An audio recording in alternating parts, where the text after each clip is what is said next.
Assalamualaikum warahmatullahi wabarakatuh. Bismillahirrahmanirrahim. InsyaAllah pada pagi ini, pagi yang penuh dengan keberkatan, mudah-mudahan saya akan berkongsi satu tajuk, iaitu nasihat buat orang politik. Bismillahirrahmanirrahim. Orang-orang politiklah yang berkuasa di dunia, di setiap negara. Betul tak tuan-tuan? Ulang balik. Orang-orang politiklah yang berkuasa di dunia, di setiap negara. Kalau mereka fikirannya bercelaru, jiwa mereka kotor, nafsu mereka rakus, maka huru-haralah manusia. Menjadi bencanalah dunia. Kenapa? Sebab orang politik berkuasa di dunia, di setiap negara. Jadi kalau jiwa mereka kotor, nafsu mereka rakus, menjadi bencanalah dunia itu. Orang politik kalau sudah jahat, ahli-ahli korporat dan orang kayalah yang akan menggunakan mereka. Ulang balik. Orang politik kalau sudah jahat, ahli-ahli korporat dan orang kayalah yang akan menggunakan mereka. Mengumpan atau merasuah orang politik untuk mendapatkan projek-projek, sekalipun merugikan rakyat dan negara. Orang ekonomi tujuannya semata-mata mencari untung. Ni orang ekonomi yang macam mana? Orang ekonomi yang berfaham sekular, yang hatinya sekular, yang otaknya sekular. Yang tujuannya terhenti di dunia. Jadi orang ekonomi tujuannya semata-mata mencari untung. Yang begitulah. Sekalipun merosakkan kehidupan rakyat. Para ulama' pula, ini hukum adat lah. Ustaz-ustaz, da'i-da'i, pada adat umumnya begitu. Para ulama' pula hendak hidup berekonomi tidak pandai. Jadi ampu pula ahli politik dan ekonomi untuk hidup. Jadi ulama', ustaz-ustaz ni kena hati-hatilah. Namanya akhir zaman, ujian banyak. Duit tak ada, ujian datang. Subhanallah. Salah satu caranya mengampu ahli politik dan ahli ekonomi untuk hidup. Ketegasannya menghukum tidak ada. Kerana apa? Kepentingan hidup. Takut dengan Tuhan sudah tercabut daripada lubuk hati mereka kerana cintakan dunia. Akibatnya, semua sistem sudah tidak boleh lagi berjalan betul. Semua sistem ya, sampai tak boleh lagi berjalan betul. Sekalipun sistem itu baik, apatah lagi kalau sistem itu juga telah rosak.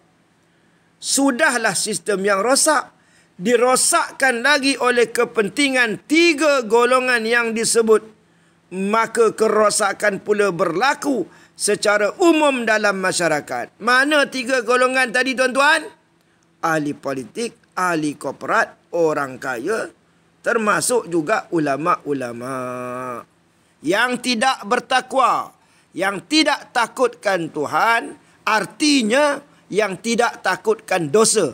Dosa kepada Allah, dosa kepada sesama manusia. Saya ulang semula, apabila sistemnya rosak, dirosakkan lagi oleh kepentingan tiga golongan yang disebut, maka kerosakan pun berlaku secara umum di dalam masyarakat. Payung atau naungan sudah terkubur. Masyarakat tidak berfungsi. Obor telah padam. Tidak ada naungan. Rakyat terbiar tanpa perlindungan. Bank masyarakat tidak berfungsi. Masyarakat miskin tidak ada pertolongan. Obor kalau sudah padam, maka hiduplah di dalam kegelapan. Sungguh dahsyat dan mengerikan rakyat.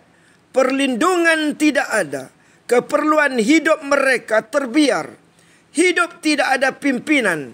Itulah dia kiasan kehidupan sekarang ini. Pada hari ini, rakyat tidak ada pimpinan dalam arti kata yang sebenarnya. Tidak ada panduan dan didikan. Tidak ada pembelaan. Di dalam keadaan terbiar rakyat hidup nafsi-nafsi.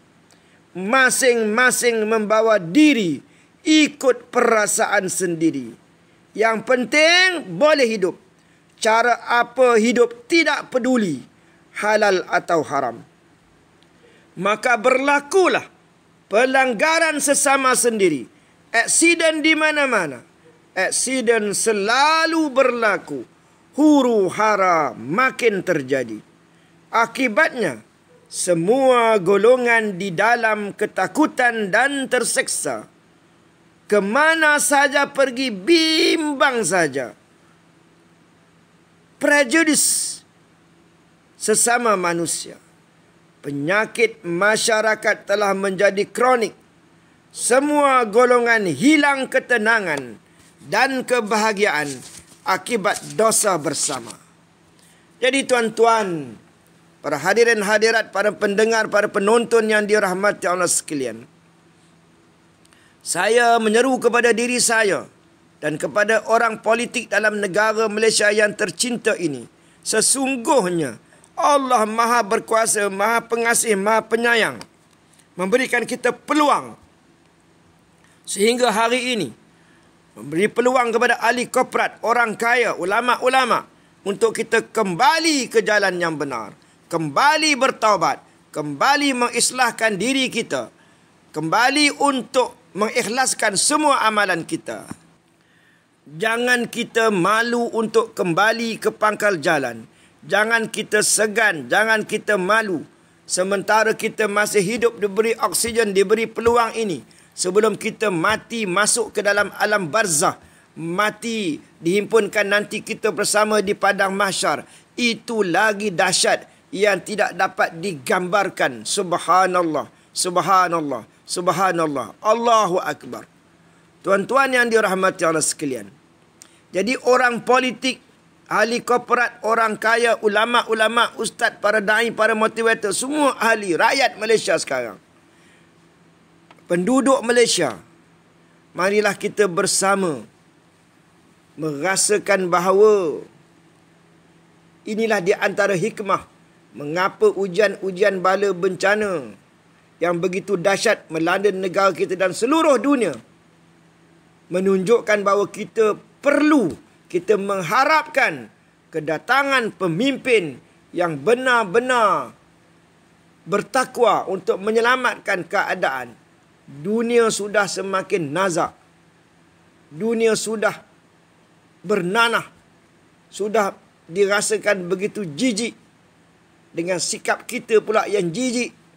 Dengan perangai kita juga yang jijik. Penuh dengan aib, onar, dosa dan maksiat. Tapi kita masih rasakan diri kita ni cukup hebat. Kita masih lagi merasakan diri kita ini baik. Diri kita ini bagus. Maka marilah kita baiki diri kita. Marilah kita betulkan solat kita. Marilah kita ubah. Marilah kita buat satu skedul yang baru. Kita niat, berazam, minta petunjuk, doa, supaya kita boleh hidup dengan cara yang baru, yang berdasarkan Islam yang sebenar. Menjadikan Islam sebagai satu cara hidup. Setiap apa yang kita dengar, kita cuba. Ilmu yang kita dapat, kita cuba untuk beramal. Untuk kita ikhlas. Jadi mudah-mudahan kita rakyat Malaysia sangat-sangatlah mengharapkan orang-orang politik, tak kira mana-mana parti pun, ahli-ahli korporat, orang kaya, inilah masanya kita untuk membela orang-orang yang susah, rakyat yang tertindas, rakyat yang tertekan, rakyat yang susah, sehingga ramai orang yang bunuh diri, yang mati. Jadi marilah kita kembali kepada Islam yang sebenar. Sebelum kita dihukum, bukan di alam barzah, bukan di padang mahsyar, dihukum di dunia lagi.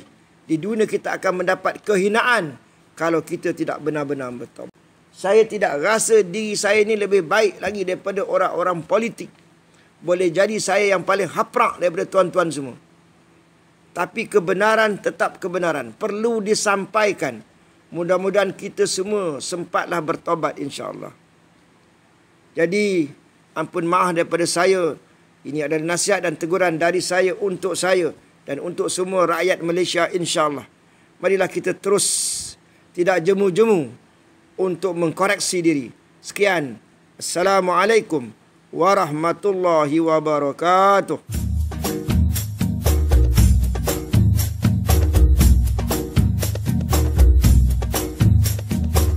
Bila Tuhan tak ditakuti, macam-macam boleh terjadi.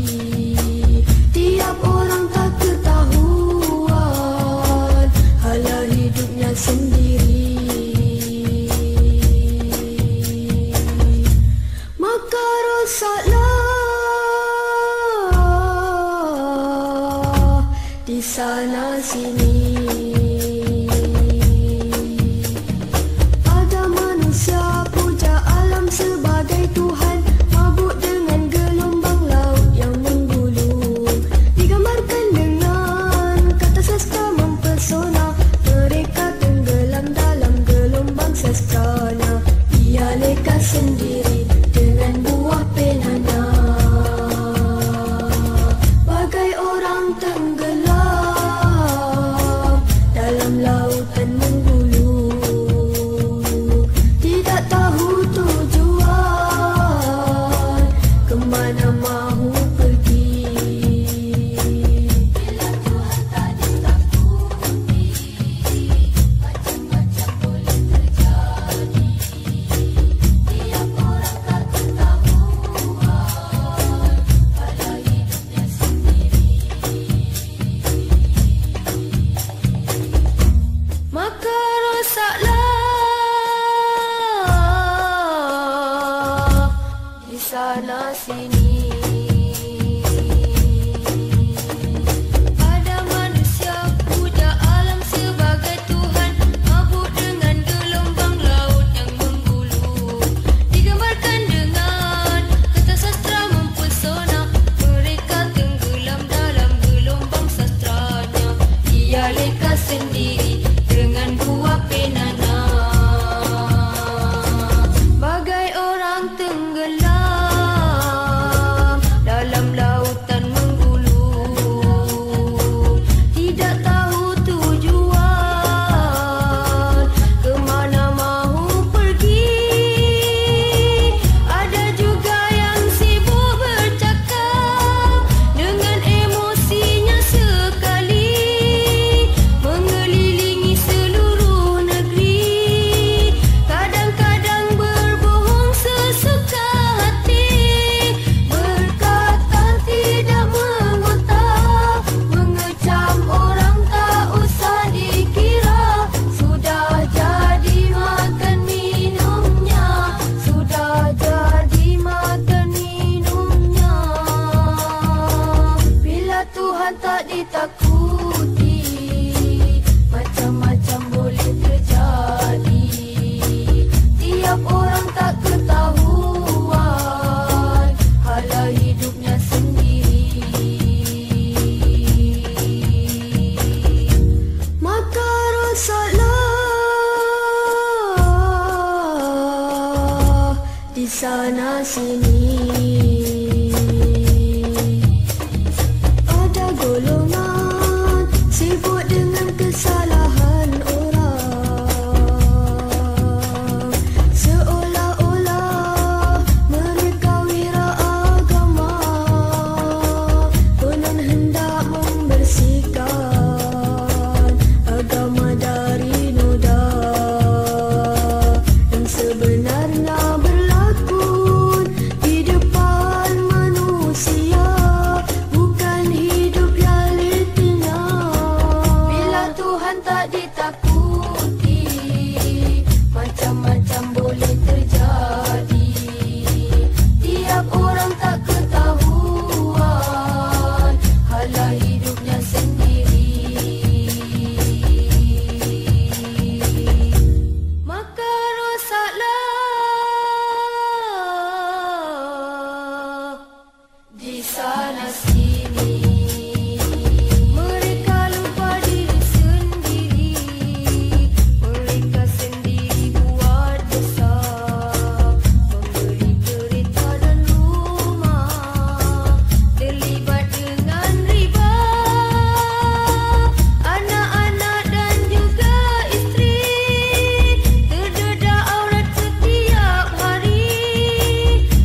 di sana sini. Bakhilnya amat ketara sekali, mereka lupa semua itu adalah kesesatan dalam beragama, kesesatan dalam beragama. Yang punya kuasa berbangga dengan kuasanya, menggertak manusia setiap hari. Akta-akta dibuat untuk selamatkan diri mereka, membantu orang bukan dari hatinya sendiri. Jasa-jasa disebut berulang-ulang kali, jasa-jasa disebut berulang-ulang kali, menceritakan jasa kepada manusia, maka hilanglah pahalanya. Menipu diri tak disedari, menipu diri tak disedari. Bila Tuhan tak ditakuti, macam-macam boleh terjadi. Tiap orang tak ketahuan hala hidupnya sendiri. Maka rosaklah di sana sini. Tak kurang juga ada di kalangan manusia, setiap hari memikirkan hendak menghiburkan manusia. Berbagai cara dan gaya dipertunjukkan. Rupanya jiwa mereka sendiri tak terhibur, jiwa mereka derita. Tak kurang juga yang bunuh diri. Bila Tuhan tak ditakuti, macam-macam boleh terjadi. Tiap orang tak ketahuan hala hidupnya sendiri. Maka rosaklah di sana sini, di sana